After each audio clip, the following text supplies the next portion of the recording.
O texto diz assim, houve um homem de Ramataim, Zofim, da região montanhosa de Efraim, cujo nome era Eucana. Versículo 2, Eucana, ele tinha duas mulheres. Uma se chamava, uma se chamava Ana e a outra Penina. Penina tinha filhos, Ana, porém, não os tinha. Este homem subia da sua cidade de ano em ano a adorar e a sacrificar ao Senhor dos Exércitos em Siló. Estava ali os dois filhos de Eli, Hófni e Finéias, como sacerdotes do Senhor. No dia em que Eucana oferecia o seu sacrifício, dava a ele porção deste a Penina, sua mulher, e a todos seus filhos e filhas. A Ana, porém, dava porção dupla, porque ele a amava, ainda mesmo que o Senhor a houvesse deixado estéril. A sua rival, no versículo 6, a provocava excessivamente para a irritar, porquanto o Senhor lhe havia cerrado a madre. E assim fazia ele de ano em ano, e todas as vezes que Ana subia à casa do Senhor, a outra a irritava, pelo que chorava e não comia. Então Eucana, seu marido, lhe disse: Ana, por que choras? Por que não comes? Por que estás com o coração triste? Não te sou eu melhor que 10 filhos? Após terem comido e bebido em Siló, estando Eli, o sacerdote, assentado numa cadeira junto a um pilar do templo, levantou-se Ana e com amargura de alma orou ao Senhor e chorou abundantemente. E fez um voto dizendo: Senhor dos exércitos, se benignamente atentares para a aflição da tua serva, e de mim te lembrares, e da tua serva não te esqueceres, e lhes derem um filho varão, ao Senhor o darei por todos os dias da sua vida, e sobre a sua cabeça não passará navalha.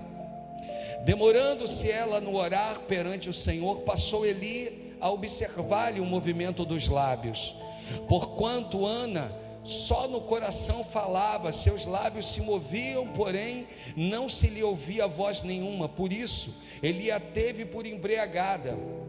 Ele disse: até quando estarás tu embriagada? Aparta-te desse vinho. Porém Ana respondeu: não, Senhor meu, eu sou mulher atribulada de espírito, não bebi nem vinho e nem bebida forte, porém venho derramando a minha alma perante o Senhor. Não tenhas, pois, a tua serva por filha de Belial, porque pelo excesso da minha ansiedade, da minha aflição, é que eu tenho falado até agora. Então lhe respondeu Eli: vai-te em paz, e o Deus de Israel te conceda a petição que lhe fizestes. Até aqui, Deus e Pai, toma, Senhor, toma minha vida em tuas mãos, Senhor, fala conosco, é o que eu quero te pedir, no nome do Senhor Jesus. E se você crê, diga amém. Amados, no tempo dos juízes, nós vamos ver o povo de Deus vivendo debaixo de uma situação muito crítica. Por quê? Porque faltava uma liderança temente a Deus. Segunda coisa que acontecia é que o sacerdócio havia se corrompido. Terceira, eles não respeitavam a lei de Moisés, e por esse motivo, quarta, o Senhor já não falava com eles de forma contínua. Era raro as vezes em que o Senhor se manifestava. E aí, a partir desse momento, nós vamos ver o céu retomando o controle da terra. Deixa eu repetir isso aqui, porque isso aqui já vai ficar marcado no nosso coração. Todas as vezes que se levanta um descontrole, ele não é para sempre, pois a misericórdia do Senhor, num certo feito, num certo momento, o Senhor voltará a tomar o controle sobre a terra. Deus decide tomar o controle mais uma vez. E aí, eu vou reassumir o controle.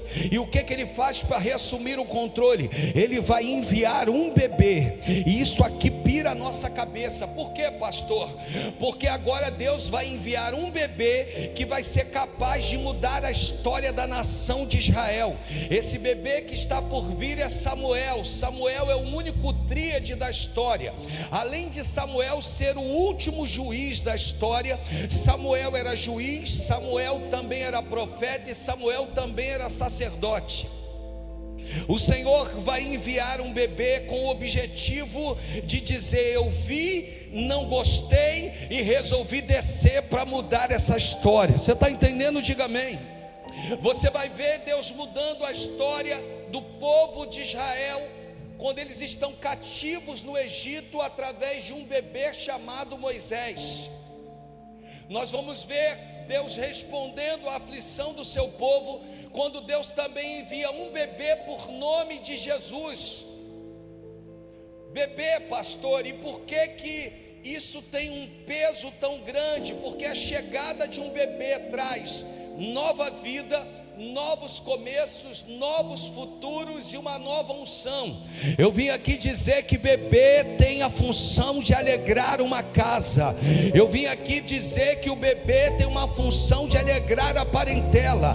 Deus está dizendo: um bebê une o que está separado. Deus está dizendo: aquilo que estava perdido, o bebê tem a função de trazer algo novo. Ah, irmãos, eu sou vovô de novo do Noah. Noah é o neto mais novo que eu tenho, filho do meu filho Mateus. E tu não tem noção o quanto essa criança tem alegrado o nosso coração, o quanto ele chegou de uma forma profética para nossa casa. Eu vim aqui dizer para você, em nome de Jesus, tem coisas que tu não entende, mas o céu está dizendo: eu estou no controle. Mas Deus, tu podia enviar já alguém crescido, alguém resolvido, e Deus diz: eu não trabalho como tu pensas. Eu vou enviar um bebê, vou começar a esquadrinhar ele, vou prepará-lo para um futuro glorioso. Deus está dizendo que um bebê vai resolver o problema. Por quê, pastor? Porque Deus é Deus. E na maioria das vezes Deus vai escolher uma forma milagrosa para que esse bebê venha. Que forma é essa, pastor? Você vai ver Deus escolhendo mulheres estéreis, mulheres que carregavam um decreto: não vai gerar. E aqui quem dá esse decreto, pastor, quem dá esse decreto é o céu. É o céu que diz assim: não vai gerar, e não gerou. Deus havia encerrado, Deus havia fechado a madre Diana. Deus havia dito nesse contexto que ela não geraria. E aí nós temos que entender que esterilidade é diferente de infertilidade. Esterilidade é uma mulher que não gera, biologicamente falando. Infertilidade é uma mulher que por um período não gera.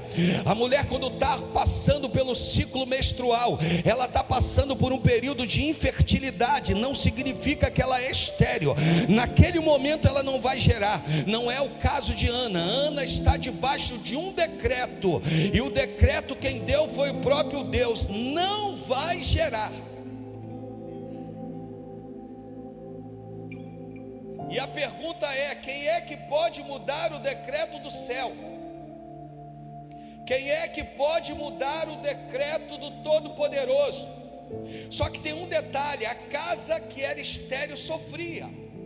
Sofria o que, pastor? Sofria porque não dava continuidade.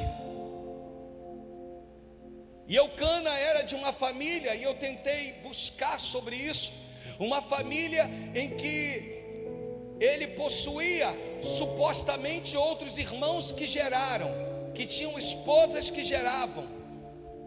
E na ideia de Eucana é o seguinte: eu dei o meu melhor, eu me casei de forma digna, e como pode não ser dado continuidade à minha história? A casa que não gerava, ela era desonrada. Por quê? Porque gerar está ligado à honra, irmãos. E uma outra coisa que sofria a casa que não gerava era uma pressão social. Os amigos viravam para este que tentava engravidar sua esposa e não engravidava e dizia assim: quando que vai chegar o bebê? Havia uma pressão social sobre a mente e o coração de Eucana. E devido a essa pressão social, Eucana, ele vai decidir inserir na história da sua vida uma outra mulher, chamada Penina. Eucana, casado com Ana, percebe que Ana não engravida, não gera, e ele agora vai trazer uma outra mulher para o seu contexto. Aqui fala de bigamia ou de poligamia. Ainda que a lei de Moisés não proibia nem o divórcio, nem a bigamia, o Senhor ainda estava debaixo do seu plano original, que deu o homem para a esposa para o homem. A poligamia era de forma pagã, aceita em outras nações, homens que possuíam outras mulheres. Mas aos olhos de Deus, Deus não via isso como algo aceitável. Eucana, que é levita da tribo de Corá, ele vai inserir na sua história. Por quê? Porque para o pensamento de Eucana, devido à pressão social que ele está vivendo, se ele tiver uma outra mulher ainda amando Ana, ele resolve o problema da sua casa. Penina chega inicialmente como concubina, só que Penina chega gerando, irmãos. Penina chega dando filhos a Eucana. Penina chega e aquelas crianças começam a alegrar a casa. Aquelas crianças começam a vir e trazer talvez uma festa, trazer um motivo novo, trazer um sorriso novo para os lábios. Agora, irmãos, o problema está instaurado. Por quê? Porque agora Penina se sente melhor do que Ana. Mas quem é Ana? Ana é a primeira esposa. E quem é Penina? Penina é a concubina. Qual é a diferença delas? Pastor, te digo, tem um ventre fechado e tem um ventre aberto, irmãos. E aí é que está o problema. Porque aquela que tem o ventre fechado, ela começa a sentir as dores, as afrontas daquela que tem o ventre aberto. Eucana não quer ver a sua história ser encerrada. Eucana, a pressão que está sobre ele é diferente da pressão de Abraão. Por quê, pastor? Porque sobre Abraão havia uma promessa. Ainda com mais de 90 anos, o anjo desce no Gênesis 18, não coloca para a gente. E o anjo vai dizer assim: cadê Sara, tua esposa, Abraão? Ele diz assim: Sara está dentro da tenda. E o anjo vira para ele e diz assim: olha, daqui a 1 ano tua esposa vai dar à luz a uma criança. Abraão estava debaixo de uma promessa quando decide inserir Agar na história da sua vida. Eucana não. Eucana não tinha promessa nenhuma sobre ele. Mas eu quero te dizer que existem promessas que ainda não foram reveladas, mas que o céu está se propondo a entregar nas tuas mãos. Nem tudo o Senhor vai revelar, nem tudo o Senhor vai falar. Por quê, pastor?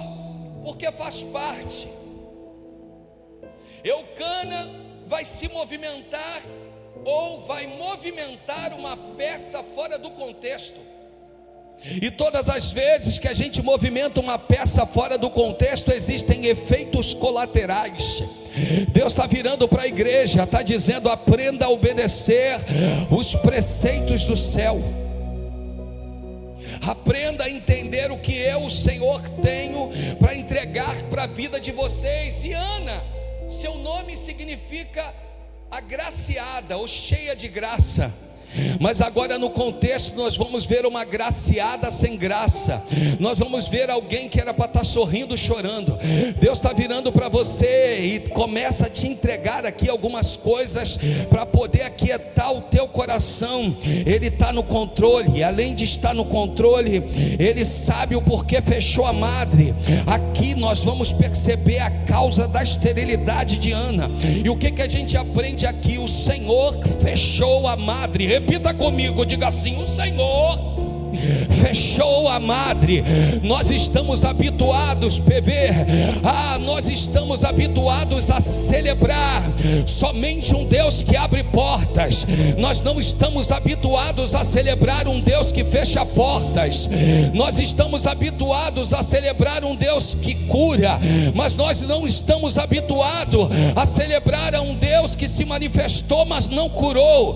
Mas Ana tem a madre fechada, e com isso, pastor, e nisso da madre fechada, ela é alguém que vai aprender a celebrar. Vira para alguém do teu lado e diga assim: comadre fechada ou comadre aberta, você foi chamado para celebrar. Existem pelo menos 3 coisas que o céu pode estar fazendo com essa ordem que desceu. Qual é a ordem que desceu? Vai fechar. Qual é a ordem que desceu? Qual é a ordem que desceu? Não é comando de homens. Você não está debaixo de palavra de maldição.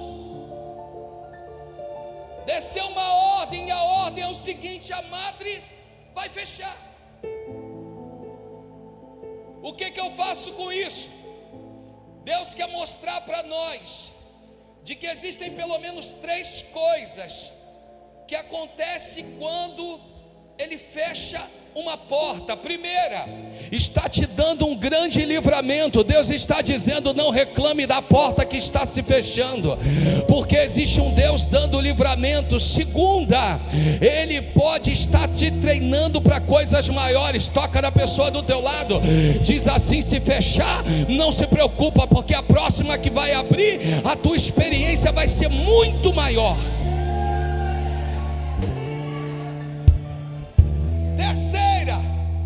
Terceira, eu quero ministrar para alguém que entrou aqui em colapso, para alguém que entrou aqui em crise, para alguém que entrou aqui cheio de questionamentos na mente. Eu estou escondendo um projeto maravilhoso dentro dessa porta que se fechou. Deus está dizendo: tem um projeto grande. Deus está dizendo: eu tenho um projeto. O nome do Senhor vai ser glorificado.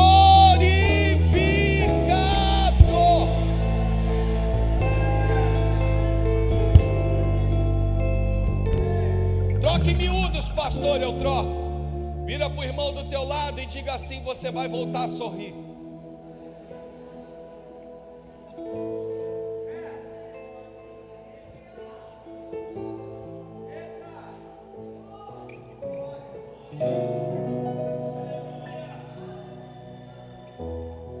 Existe uma madre sendo preparada, fechada, mas sendo preparada para gerar um profeta.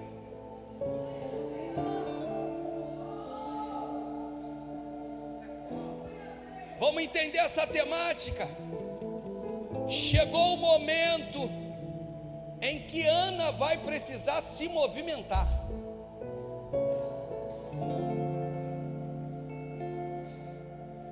Qual era o problema aqui? Era subir para a adoração. Por quê? Porque tem culto. Repita comigo, diga assim: tem culto. Repita comigo, diga assim: mas o ventre está fechado, mas tem culto. Deixa eu te fazer entender. Está fechado o ventre, mas tem culto. Você ainda não entendeu? Está fechado o ventre, mas tem culto. Quando tu adorar, eu paro. Está fechado o ventre, mas tem culto. O dono do culto abre ventre, abre portas. O dono do culto dono do culto salva, o dono do culto se manifesta.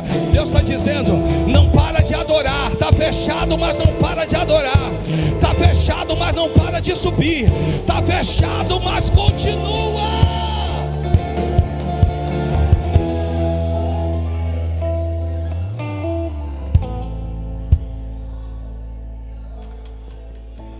Há um vídeo rolando dizendo que Ana só subiu dessa vez. Mentira. Por quê? Porque tanto em Êxodo, ele não vai colocar para a gente, que eu nem tenho tempo. Êxodo 23, 14, Deuteronômio 12, 7 vai mostrar que era a função do pai, do chefe da casa, levar toda a casa todos os anos para adorar, saindo de Ramá até Siló, 25 km. Tinha que chegar com todo mundo quem? Penina com o ventre aberto e Ana com o ventre fechado. Quando se fala de adorar, o texto vai dizer que eles vão subir, porque adoração é subida, provação é descida. Deus está virando para a amada igreja, está dizendo: o Senhor está te chamando para a subida, para a adoração. Tem ventre fechado, não tem problema não. Tem ventre fechado, mas tu foi chamado para adorar. Você entendeu isso? Não está do jeito que você quer, eu sei, mas tem um pai dizendo vamos. Tem um pai dizendo vamos. Tem um pai dizendo vamos. Vamos, mas está fechado, não importa, vamos. Vamos subir, vamos embora. Vamos para Siló, vamos. Vamos adorar, vamos. Vamos buscar, vamos. Vamos orar meia-noite, vamos. Vamos subir o monte, a família juntos, vamos. Vamos, mas está fechado. Eu não vejo solução, não tem problema não. Mas nós estamos indo para o culto, é para o culto, é para o culto.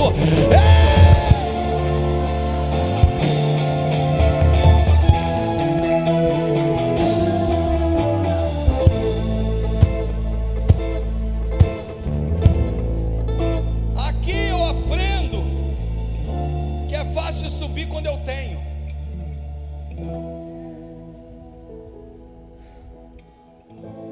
Difícil é subir quando eu não tenho. Irmãos, não querendo ser melhor, por favor. A gente fez 7 montes com a igreja, e nesse processo eu fiz 7 dias de monte. Quando terminou os 7, o Senhor aí, 7 tu já fez, faz 21. Nesse processo de 21 dias de monte, subindo todos os dias, o Senhor falou assim: ei, 21 tu também já fez, faz 40. Deus está dizendo assim, e não é por... Eita Deus!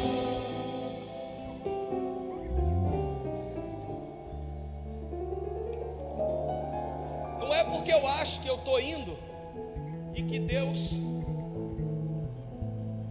Eu estou indo para adorar.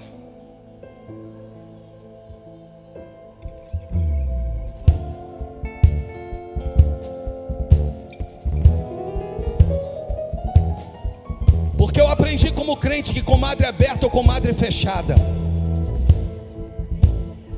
eu fui chamado para adorar. Sabe o que fez o rei Axa? Levantou muros, levantou torres no tempo da paz. Deus está dizendo para você: se tu orar agora, se tu se mantiver em oração agora, no dia que tu não tiver força, não te preocupes, pois a tua oração de ontem vai fortalecer o teu dia de hoje. Você está entendendo? Diga amém.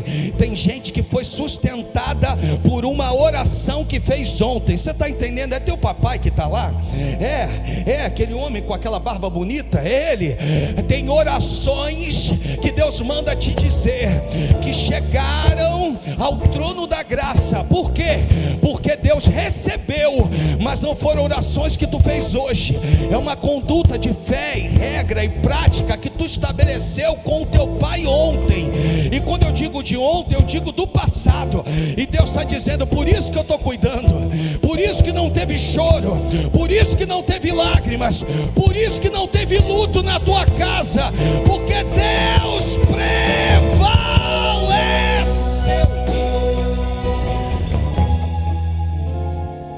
É Deus.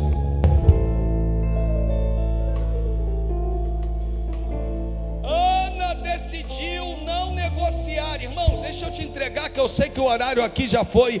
Eu tenho ceia, eu tenho uma apresentação de criança. Eu quero orar pela Adriele, mas deixa eu te falar, a Ana decidiu não negociar. Se tem alguém do teu lado, diga assim: não negocie. Diga assim: o destino é nobre. Vai, diga: o destino é nobre. Para alguém que chegou aqui, Deus está dizendo: eu conheço as suas dores. Eu conheço as suas dores. Deus está dizendo que para quem veio no culto participar de um calendário de culto, o culto é um. Mas para quem veio no culto debaixo de guerra, de dor, de conflito, o culto é outro. Para quem veio no culto aqui só para dizer domingo é o dia do Senhor, o culto é um. Mas para quem pisou aqui dizendo Deus,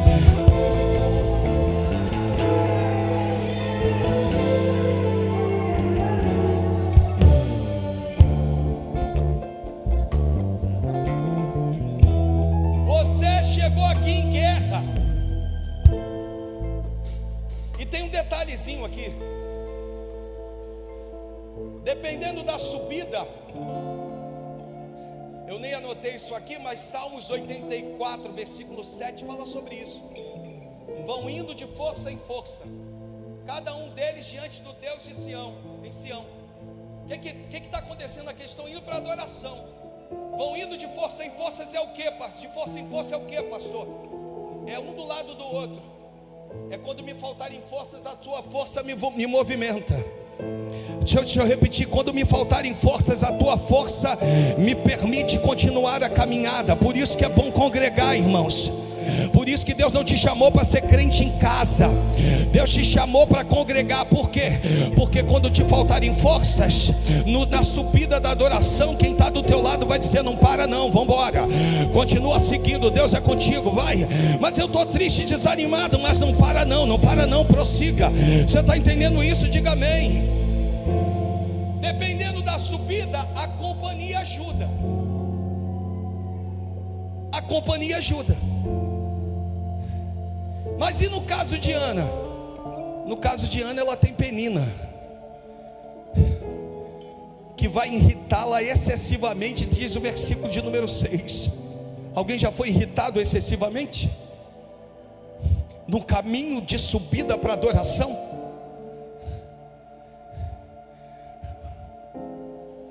Por quê, pastor? Porque Penina vai atacar a ausência de Ana. Penina observa que Ana não tem. Repita comigo, diga assim: a madre de Ana estava encerrada, mas os pés de Ana estavam em movimento. Deus está dizendo para a igreja lavada e remida: mesmo que algumas coisas não estejam acontecendo conforme o desejo do teu coração, Deus te chamou com pés em movimento. Deus te chamou para dizer: suba para a adoração. Mesmo que a madre esteja interrompida, mesmo que haja um decreto de esterilidade sobre a tua vida, Deus está dizendo para a igreja, para mim, para ti, para nós, Deus está virando para nós e está dizendo: não pare a tua caminhada. Deixa eu falar isso aqui para alguém, em nome de Jesus, que chegou aqui hoje disposto a parar a caminhada. Deus está dizendo: eu sei, fui eu que fechei a madre, fui eu, mas eu quero te ver caminhando de madre fechada. Eu quero te ver caminhando de porta fechada. Eu quero te ver caminhando com um decreto.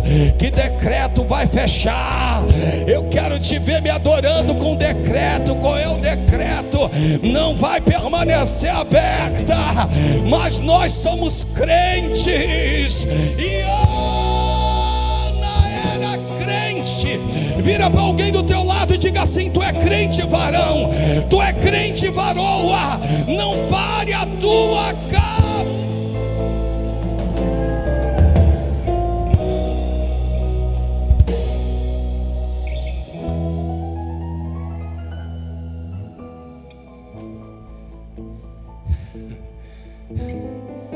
Está sendo atacada, mas está subindo.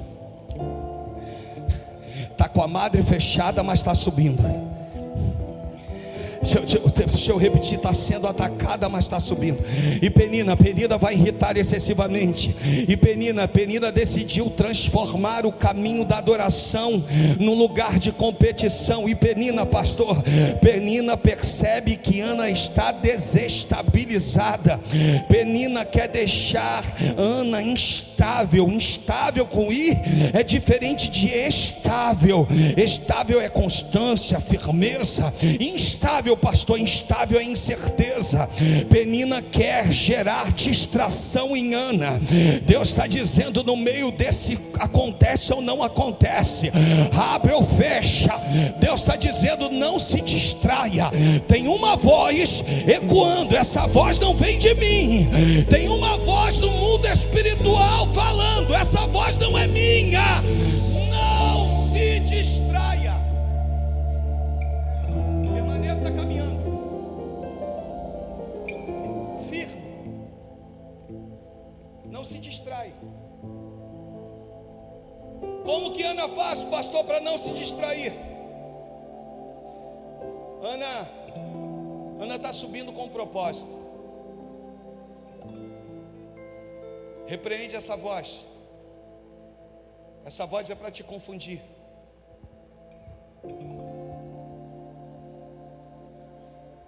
Deus está dizendo, reaja. Deus está dizendo,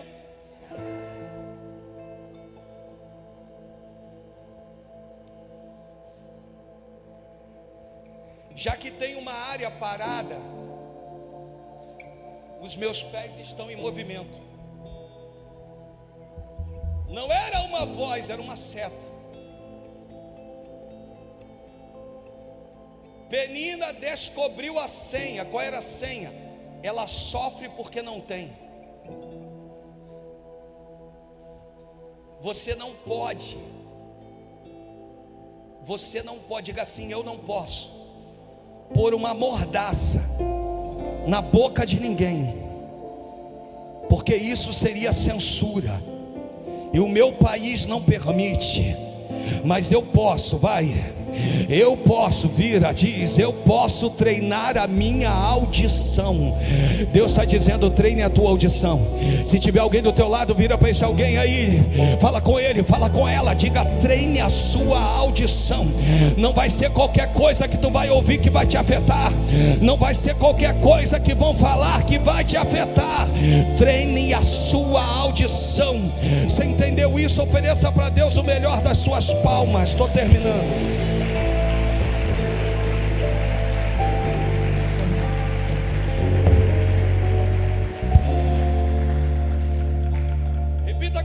Assim, Penina não vai me arrancar do culto. Por quê, pastor? Porque quem foi chamado para arrancar a esterilidade não se distrai no culto. Repita comigo, diga assim, eu não sou esponja que absorve qualquer coisa. Eu estou terminando. Pastor, o que eu tenho que fazer? Tema da nossa meditação, que era a mensagem da semana passada. Eu não sei se ele ainda tem aí. Você está proibido. Você está proibida de ser arrastado pelas emoções de pessoas mal resolvidas. Deixa eu repetir isso aqui. Você está proibido de ser arrastado pelas emoções de pessoas mal resolvidas. Deixa eu repetir isso para o mundo espiritual. Penina não pode parar a tua caminhada. Na semana que vem eu vou falar do milagre, eu vou falar do voto, eu vou falar da entrega. Mas hoje eu paro por aqui. Você está proibido de ser arrastado pelas emoções de pessoas mal resolvidas. Quanta gente mal resolvida tem por aí. Você está proibido. Fique firme. Vira para alguém do teu lado e diga assim, fique firme. Isso, diga, fique firme. clame. Porque, pastor, eu coloquei aqui um pedacinho de uma canção. Irmãos, eu preciso calar todas as vozes, menos a tua. Eu preciso, você pode dizer, eu preciso calar todas as vozes, menos a tua. Isso, eu preciso calar todas as vozes, menos a tua, Senhor. Eu tenho cantado isso, irmãos. Eu tenho subido o monte, eu ponho lá o telefone e eu tenho dito: eu preciso calar todas as vozes, menos a tua. Silenciar todas as vozes, menos a tua.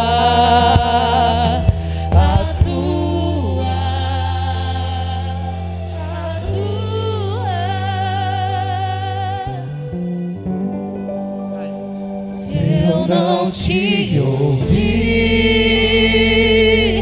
eu morro.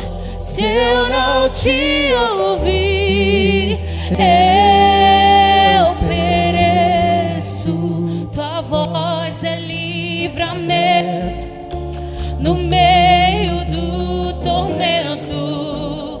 Tua voz é tudo. Mas se eu te ouvir, Mas se eu te ouvir, eu vivo. Se eu te ouvir, eu prospero. Tua voz é segurança no começo, meio e fim. Tua voz é tudo.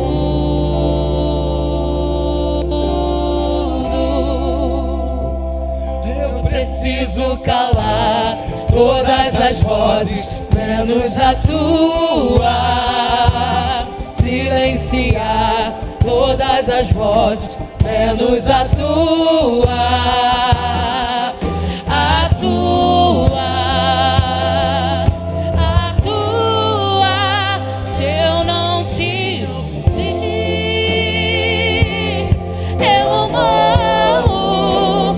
Se eu não te ouvir, eu pereço. Tua voz é livramento no meio do tormento. Tua voz é tudo.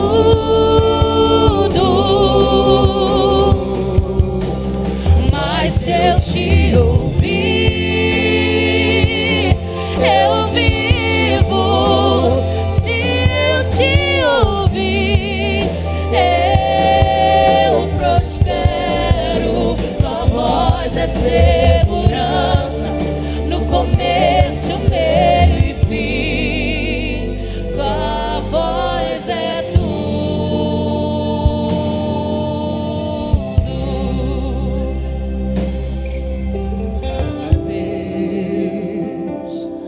Fala, Deus, toca-me com brasas do altar. Fala,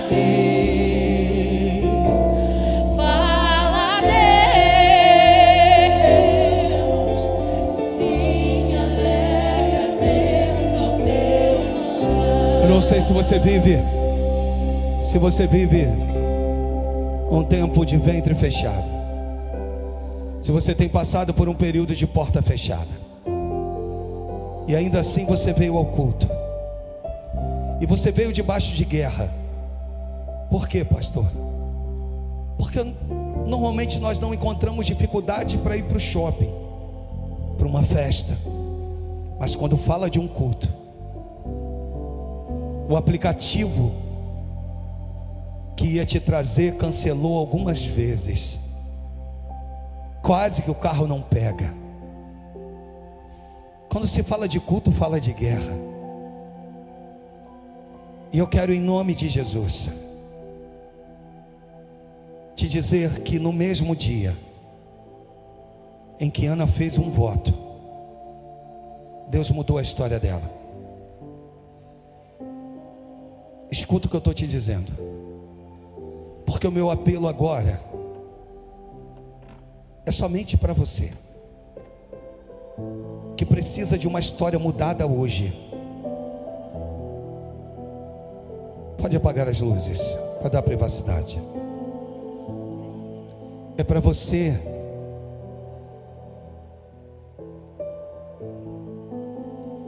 que está enfrentando dias tão turbulentos, tão difíceis, tão incertos.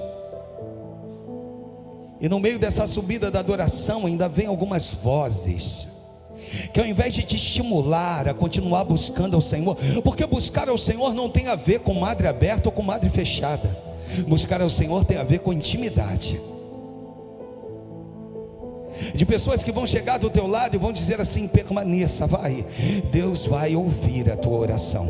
Se Ele vai responder da forma que você espera, é uma outra história. Mas o Deus que ouve a oração está nesse lugar. E o meu apelo é para você, que no domingo de hoje vai sair do teu lugar, vai vir aqui à frente, e eu vou dizer, pelo poder do nome de Jesus, Ele vai mudar a história da tua vida. Vai mudar a história da tua vida. E eu quero convidar você a sair do seu lugar. Vem cá, vem estar comigo aqui no altar. Não fique tímido, não fique pensando o que vão pensar de mim. Absolutamente nada. Ninguém está aqui para medir o pecado de ninguém, mas eu estou aqui para liberar uma palavra que vai mudar a tua história. Eu estou aqui para te dizer que existe um Deus que olhou para a tua aflição, olhou para você e que tem te visto e que tem dito: eu vou entrar agora. E eu quero convidar você para viver uma nova história, uma novidade de vida, debaixo de um novo recomeço. Pastor, tem sido tão difícil, tão complicado. Eu sei, o céu também sabe. E eu quero que você possa sair do seu lugar. Rompa essa barreira, rompa e vem aqui. Eu quero poder descer, porque eu quero poder estar junto com você, para que você entenda que eu não sou melhor que você.